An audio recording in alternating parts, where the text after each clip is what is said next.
구약 504페이지입니다. 사무엘하 23장 9절에서 10절 말씀입니다.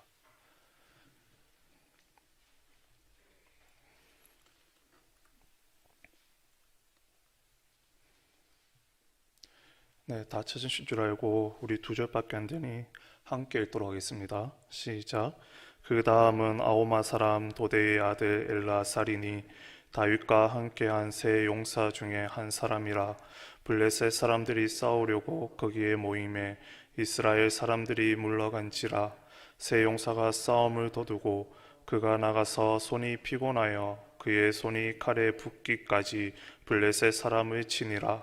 그날에 여호와께서 크게 이기게 하셨으므로 백성들은 돌아와 그의 뒤를 따라가며 노력할 뿐이었더라. 아멘. 한 번은 유년부 아이들에게 이렇게 질문을 한 적이 있습니다. 너희들은 성경의 인물 중 누구를 가장 좋아하니? 라고 이렇게 물어본 적이 있습니다. 그러자 아이들은 다윗이요, 모세요, 조금 더 나아가서는 바울이요 라고 하는 아이들이 있었습니다. 그런데 그 중에서 가장 많은 대답이 나오는 대답은 바로 예수님이요 라고 이렇게 대답을 했습니다. 우리 아이들 너무나도 기특했습니다. 그 당시에는. 이처럼 만약에 누군가가 여러분들에게 성경 속 인물 중에 누구를 가장 좋아하십니까? 라고 이렇게 질문을 한다면은 대부분의 사람들은 예수님이라고 말을 할 것입니다. 예수님이 부동의 1위인 것이죠. 그렇다면 질문을 조금 바꾸어서, 그렇다면 예수님 다음으로 여러분들이 성경 속 인물 중에 가장 좋아하는 인물은 누구이십니까? 라고 물으면 여러분들은 누구라고 대답하시겠습니까? 분명 여러 대답이 나올 것입니다. 방주를 만들었던 노아, 아니면 십계명을 받았던 모세, 아니면 무리를 걸었던 베드로, 또 골리앗을 물리친 다윗 등 많은 성경 속 인물들을 다양하게 나올 것입니다. 지금 또 이 말씀을 듣고 있는 여러분들 속으로 내가 누구를 좋아하지? 라고 생각하며 성경 속 인물을 한 명쯤 떠올렸을 것입니다. 그렇다면 누군가가, 어떤 분이 저에게 당신은 성경 속 인물 중에 예수님 다음으로 누구를 좋아합니까? 라고 묻는다면 저는 참 많은 사람들을 생각할 것이지만 이렇게 대답할 것입니다. 저는 좋아하는 인물이 참 많은데요. 다윗도 좋아하고 바울도 좋아하고 참 많이 좋아하는데 그래도 그 중에 가장 좋아하는 사람은 엘르아살입니다 라고 대답할 것입니다. 그렇다면 제 이 대답을 듣고 나면 대부분 이런 반응할 것입니다. 누구요? 누구를 말하는 것인가요? 라고 이렇게 다시 반문을 할 것입니다. 왜냐하면 대부분의 분들은 엘르아살이라는 사람을 처음 들어볼 경우가 있기 때문입니다. 그리고 또 어떤 분은 제가 엘르아살을 좋아한다고 하니까 아는 척도 해주고 싶고 그리고 수긍도 해주고 싶고, 하지만은 처음 듣는 이름이라서 도저히 아는 척을 할 수가 없는 것입니다. 괜히 아는 척을 했다가 망신을 당할 수도 있기 때문입니다. 그래서 대부분 제가 엘르아살을 좋아한다라고 말을 하면은 좀 당황해 하십니다. 간혹 성경을 많이 읽으신 분들은 혹시 엘르아살이라면은 그 아론의 아들인 엘르아살 아닙니까? 라고 묻곤 합니다. 그러면 저는 또 아니라고 대답을 하죠. 이름은 같지만 다른 사람이라고 합니다. 그러면 또 더 당황해 하십니다. 그렇다면은 성도님들께서는 제가 지금 말하고 있는 이 엘르아살은 성도님들 말하고 있는 이 엘르아살은 도대체 누구일까요? 성경 속에서 분명 나온 사람이라고 말을 하기는 하는데 처음 들어보니까 도대체 누구인지 알 수가 없는 것입니다. 그런데 성도님들, 엘르아살을 모르는 것은 당연한 것입니다. 오히려 당황할 필요가 전혀 없습니다. 왜냐하면 성경에서 엘르아살에 대해서 소개해주는 부분이 그렇게 많지 않기 때문입니다. 다시 말해서 엘르아살에 대한 그 성경 구절이 그리 많지 않기 때문에 교회에 정말 오랫동안 다니셨던 분들도 엘르아살이라는 이름을 처음 들었을 수도 있습니다. 그것에 대해 전혀 당황하시지 않으셔도 됩니다. 그렇게 저는 오늘 많은 사람들에게 무관심을 받았던 이 엘르아살에 대해서 소개하고자 합니다. 다윗 왕에게는요, 자신을 따르는 수많은 용사들이 있었습니다. 매우 용맹한 용사들이었습니다. 그들은 다윗과 함께 수많은 전쟁을 치루었고 그리고 수많은 전쟁에서 승리를 얻었던 사람들이었습니다.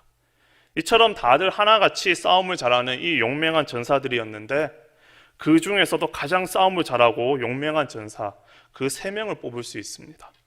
가장 먼저 다그몬 사람 요셉 바세벳이라고 하기도 하고, 그리고 에센 사람 아디노라고 하는 사람입니다. 이 사람은 혼자서 단번에 800명을 물리친 사람입니다. 어마어마한 정말 놀라운 전투력을 가지고 있는 그 사람이고, 그래서 그는 군 지휘관의 두목이 된 사람입니다. 그리고 또 한 사람이 있습니다. 이 사람은 하랄 사람 아게의 아들 삼마입니다. 이 사람 또한 어마어마하게 용맹스러운 사람인데, 녹두밭에 블레셋 군사들이 들어오자 이스라엘 백성들이 다 도망갔을 때 그때 혼자서 그 밭을 지켜낸 사람입니다. 이 사람 역시 3명의 용사 중에 한 명이며 매우 싸움을 잘하는 사람입니다. 그리고 마지막으로 바로 아호와 사람 도대의 아들 엘르아살입니다. 제가 말하려고 하는 사람이 바로 이 엘르아살입니다. 이 사람도 다윗의 가장 용맹한 3명의 용사 중에 한 명입니다. 엘르아살이 언제부터 다윗을 따랐는지는 성경에 나오지 않기 때문에 알 수는 없지만, 그래도 다윗과 함께 수많은 전쟁을 치루었고, 그리고 다윗을 지켜냈으며 또 다윗에게 승리를 안겨주었던 장수이면 틀림이 없습니다. 그리고 오늘 우리가 읽은 말씀은 이 엘르아살이 얼마나 용맹스러운 사람인지 잘 보여주고 있습니다. 어느 날 블레셋 군사들이 이스라엘 땅으로 쳐들어오기 위해 한 곳에 모입니다. 그리고 이스라엘을 쳐들어옵니다. 엘르아살을 포함한 이 3명의 용사는 그들을 물리치기 위해서 이 전쟁터로 나갑니다. 그런데 문제가 발생하죠. 바로 이들과 함께 싸워야 할 이스라엘 백성들이 블레셋 군사가 너무 무서워서 그들이 쳐들어오니 다 도망쳐버린 것입니다. 전쟁을 일어났는데 지금 오직 3사람만 남아있을 뿐입니다. 이제 3명의 용사는 블레셋 군사와 싸워야 합니다. 누가 봐도 질 수밖에 없는 상황인 것이죠.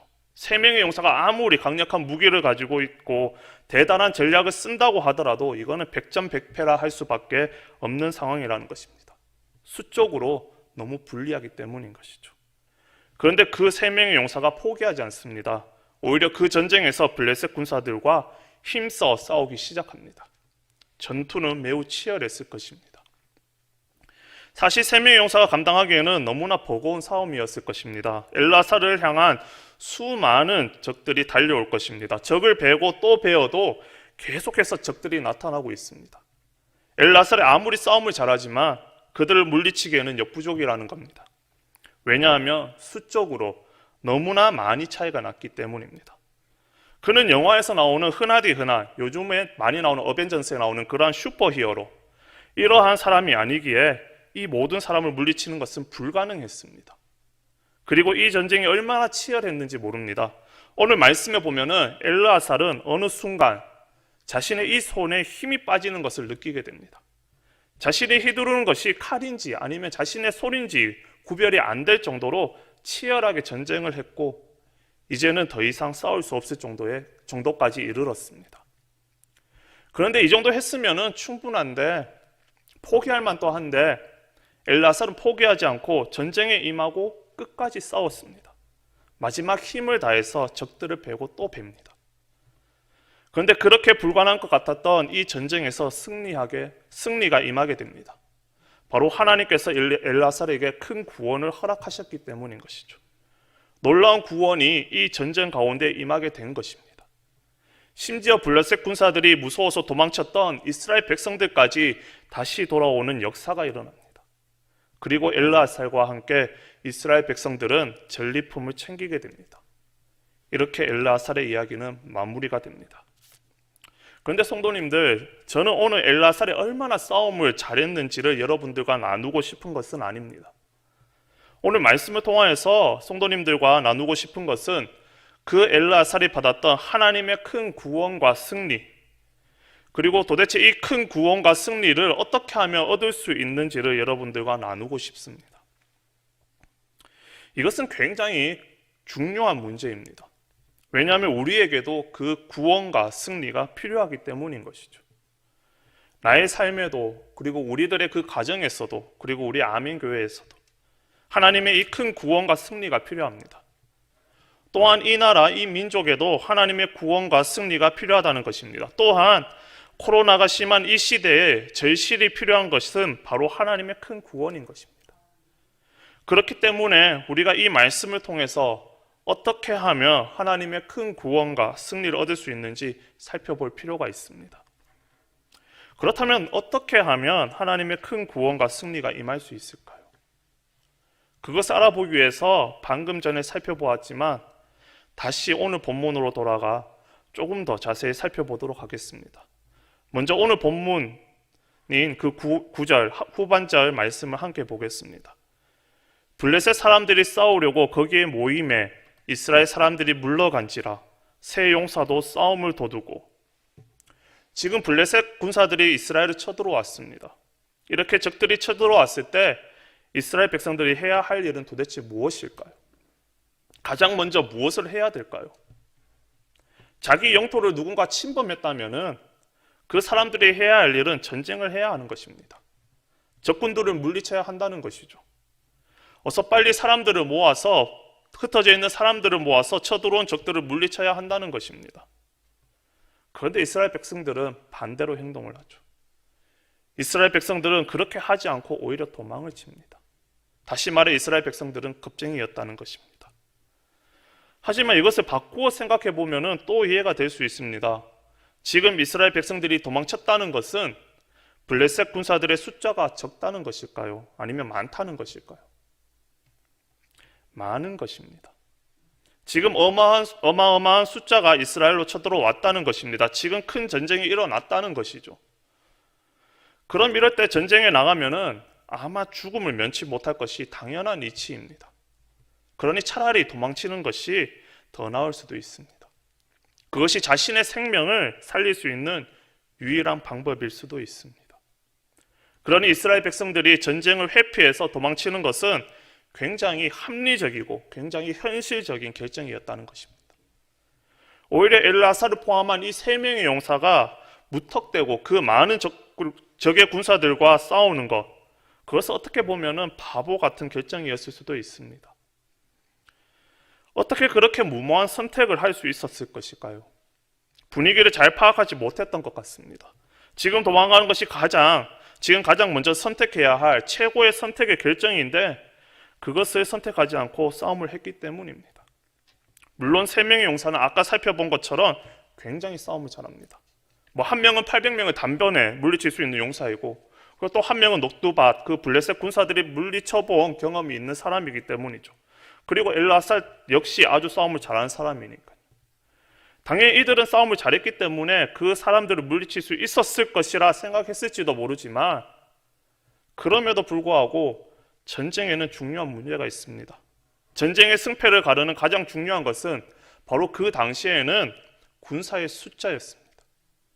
군사의 숫자가 많은 쪽이 유리할 수밖에 없습니다.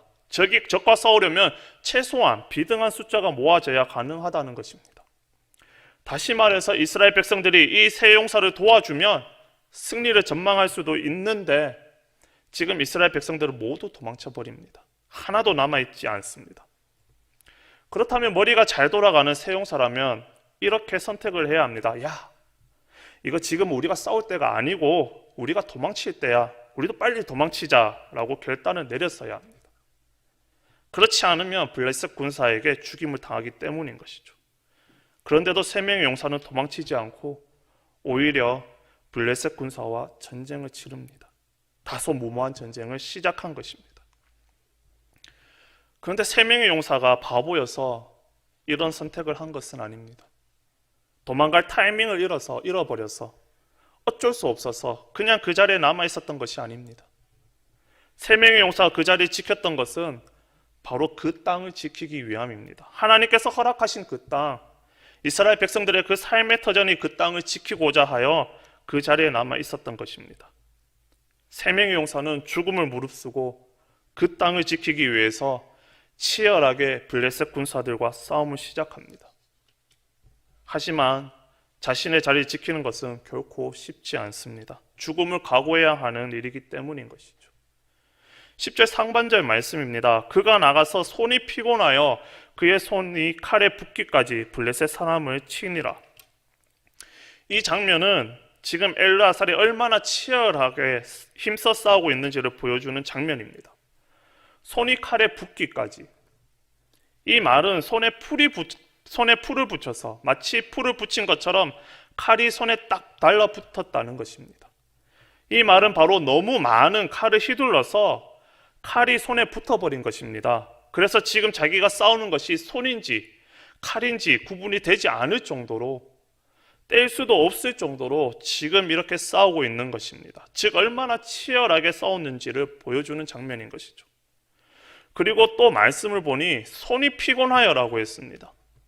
너무 많이 휘둘러서 이제 더 이상 칼을 들 힘조차 남아있지 않은, 그래도 적들이 다가오기에 허공을 향해서 휘두르는 그런 장면을 우리가 생각해 볼 수 있습니다. 그런데 엘르아살은 칼을 떨어뜨리지 않습니다. 심지어 칼이 손에 붙기까지 했으면 이제는 그만 내려놓을 만도 한데, 충분히 열심히 싸웠으니 이제 포기할 만도 한데, 엘르아살은 그렇게 하지 않습니다. 끝까지 자기의 힘을 다해서 마지막까지 전투를 합니다. 그렇다면 결국 이 세 명의 용사는 비참한 죽음을 맞이했을까요? 그것은 아니죠. 오히려 놀라운 반절이 시작됩니다. 10절의 말씀 다 같이 함께 읽어보았으면 좋겠습니다. 10절 말씀입니다. 그가 나가서 손이 피곤하여 손이 칼에 붓기까지 블레셋 사람을 치니라. 그가 여호와께서 크게 이기게 하셨으므로 백성들은 돌아와 그의 뒤를 따라가며 노력할 뿐이었더라. 그 누구도 이 전쟁에서 승리를 예상할 수 없었던 그 전쟁에서 승리가 임하게 됩니다. 무조건 패배할 것이라고 생각했던 그 전쟁에서 승리를 경험하게 됩니다. 바로 여호와께서 그날에 크게 이기게 하셨기 때문인 것이죠. 사실 이것만으로도 굉장히 놀라운 일인데 더욱 놀라운 일이 일어납니다. 바로 승리의 소식을 듣고 도망갔던 이스라엘 백성들이 다시 전쟁터로 돌아온 것입니다. 그리고 이스라엘 백성들과 엘르아살 그리고 그 세 명의 용사들은 함께 승리의 전유물을 나누게 됩니다. 자신의 자리를 지켰던 세 명의 용사들 덕분에 모두가 자신의 자리로 돌아오게 되었다는 것입니다. 다시 말해서 세 명의 용사 덕분에 전쟁에서 승리했을 뿐만 아니라 모두를 자신의 자리로 돌아오게 하는 놀라운 역사가 일어났던 것입니다. 결국 모두를 승리자로 만들었습니다. 사랑하는 성도님들, 그렇다면 이렇게 하나님의 큰 구원과 승리가, 그렇다면 어떻게 하나님의 큰 구원과 승리가 임했습니까? 하나님이 허락하신 승리는 사람의 많고 적음에 달려있지 않습니다. 하나님의 큰 구원은 사람이 많다고 해서 무조건 주어지는 것이 아닙니다. 그렇다고 해서 사람이 적다고 해서 무조건 패배하는 것도 아닙니다. 하나님은 도망친 다수의 이스라엘 백성들을 통해서 그 큰 구원을 주시지도 않았습니다. 오히려 하나님은 자신의 자리를 다소 무모해 보이는 그 전쟁을 치루었던 그 소수의 세 용사를 통해서 하나님의 큰 구원이 임했습니다. 즉 하나님은 자신의 자리를 지켜낸 사람들에게 승리를 허락하셨다는 것입니다. 물론 우리는 이제 엘르아살처럼 칼을 들고 싸우는 싸움은 하지 않을 것입니다. 그런데 그렇다고 해서 우리의 전쟁은 끝난 것이 아닙니다. 눈에 보이는 싸움은 아니지만은 눈에 보이지 않는 싸움은 이미 시작되었습니다. 에베소서 6장 12절의 말씀이죠. 우리의 씨름은 혈과 육의 상대인 것이 아니요 통치자들과 권세들과 이 어둠의 세상 주관자들과 하늘에 있는 악의 영들을 상대함이라. 우리의 싸움은 엘르아살과 같이 눈에 보이는 그런 싸움은 아니지만은 하지만 영적인 싸움이라는 것입니다. 육적인 싸움은 하지 않지만은 영적인 싸움은 이미 시작되었다는 것입니다. 여러분들이 원하든 원하지 않든 이미 우리는 전쟁에 들어가 있습니다. 우리의 전쟁은 시작되었다는 것입니다. 이제 우리는 힘써 싸울 것인지 아니면 싸우지 않을 것인지 선택해야 된다는 것입니다. 그런데 이 영적인 전쟁에도 항상 두 부류의 사람이 있습니다. 첫 번째 부류는 바로 엘르아살처럼 자신의 목숨을 다해서 그 전쟁에 임하는 사람들입니다. 다시 말해서 자신의 자리를 끝까지 지켜내는 사람들인 것이죠. 그런데 그런 사람들은 안타깝게도 보면은 적은 수들입니다. 아주 적은 사람들이 그 일에 임하고 있다는 것입니다. 반대로 두 번째 부류는 이스라엘 백성들처럼 영적인 전쟁이 무서워서 도망쳐 버린 사람들입니다. 이것은 안타깝게도 다수의 사람들입니다. 많은 사람들이 영적인 자리를 이런저런 이유로 도망쳐 버린 것입니다. 이제 우리에게 남은 것은 승리에 동참할 용사가 될 것인지 아니면 부끄러운 탈영병이 될 것인지 그것을 결정할 것만 남았습니다. 사랑하는 성도님들, 여러분들은 이스라엘 백성들처럼 도망간 사람들입니까? 아니면 소수의 사람들이지만 끝까지 남아서 자기의 자리를 지켰던 3명의 용사들인 것입니까? 엘라살은 끝까지 마지막까지 자신의 자리를 지켜냈습니다. 하나님은 우리에게도 우리가 지켜야 할 자리를 허락해 주셨습니다. 그렇다면 우리가 해야 할 것은 무엇일까요? 바로 그 자리를 지켜내는 것입니다. 하나님께서는 우리에게 예배의 자리를 주셨습니다. 그렇다면 우리는 예배의 자리를 잘 지키고 있습니까? 이런저런 이유로 되면서 예배의 자리를 빠지고 있지는 않습니까? 코로나를 이유로 예배의 자리를 떠나고 있지는 않습니까? 우리는 예배의 자리를 정말 잘 지키고 있습니까? 하나님은 우리에게 기도의 자리를 허락하셨습니다. 그런데 여러 가지 이유로 피곤하다는 그 이유로 기도의 자리에서 점점 물러나고 있지는 않습니까? 혹시 바쁘다는 그 이유로 기도의 자리를 미루고 있지는 않습니까? 그리고 기도의 응답이 더디다고 이제 기도를 내려놓고 있지는 않습니까? 정말 우리는 기도의 자리를 잘 지키고 있습니까? 그리고 하나님은 우리를 섬김과 봉사의 자리로 불러주셨습니다. 우리를 리더로 그리고 봉사자로 불러주셨다는 겁니다. 우리는 섬김과 봉사의 자리를 잘 지키고 있습니까? 불평 없이 그 자리를 잘 지켜내고 있냐는 것입니다. 혹시 하나님께서 나에게 맡기신 그 자리가 힘들어서 벌써 그 자리를 떠나고 있지는 않습니까?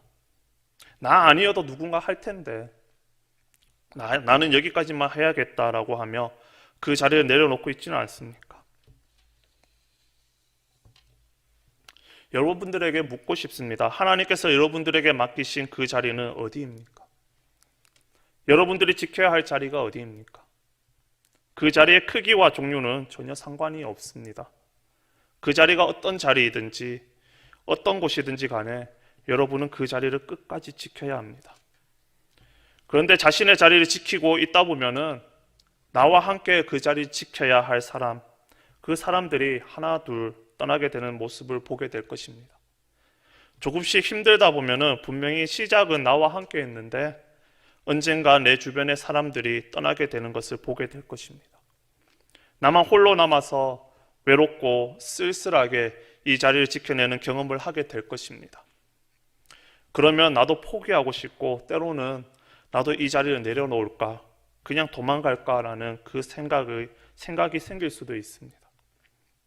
그런데 다른 사람들이 다 떠났다고 해서 그 자리를 떠나지 마시기를 바랍니다. 여러분이라도 남아서 그 자리를 지켜주시기를 바랍니다. 그러면 언젠가 여러분들을 통해서 하나님의 큰 구원이 임하게 될 것입니다. 그리고 그 날이 바로 승리의 날이 될 것입니다. 그리고 그 승리의 날이 오게 되면은 자신의 자리를 이탈했던 그 사람들이 다시 그 승리의 소식을 듣고 돌아오게 될 것입니다. 자신의 자리들로 다시 돌아오게 될 것이라는 것입니다.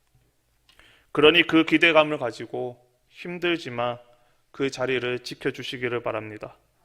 그때까지 힘을 다해 자신의 자리를 지켜주십시오. 여러분들의 예배의 자리를 지켜주십시오. 여러분들의 기도의 자리를 지켜주십시오. 여러분들의 섬김과 봉사의 자리를 지켜주십시오. 단 한 명의 사람이 자신의 자리를 지켜야 된다면은, 자신의 자리를 지킨다면은 여러분들이 바로 그 한 사람이 되기를 간절히 바랍니다. 그러한 아멘의 모든 성도님들이 되시기를 주님의 이름으로 축원합니다.